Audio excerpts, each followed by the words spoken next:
મહાકુંભનો મેળો શા માટે થાય છે? કથા અનુસાર જ્યારે દેવો અને અસુરો વચ્ચે સમુદ્ર મંથન થયું ત્યારે અંતમાં અમૃત નીકળ્યું અને તે અમૃતના 4 ટીપા આ પૃથ્વીની અલગ અલગ જગ્યા પર પડ્યા, જેમાં ઉત્તરાખંડ, ઉજ્જૈન, નાસિક અને પ્રયાગરાજનો સમાવેશ થાય છે. વૈદિક એસ્ટ્રોલોજીના મુજબ બૃહસ્પતિ દર 12 વર્ષે સૂર્યનો એક ચક્ર પૂર્ણ કરે છે અને બૃહસ્પતિ, સૂર્ય અને ચંદ્રની સ્થિતિને જોઈને જ દર 12 વર્ષે કુંભનો મેળો આ 4માંથી કઈ જગ્યા પર થશે એ નિશ્ચિત કરવામાં આવે છે.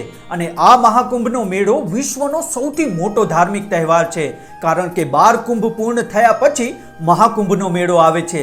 એટલે કે 144 વર્ષ પછી આપણને આ મહાકુંભનો મેળો જોવા મળશે, જે આપણા માટે બહુ જ સૌભાગ્યની વાત છે.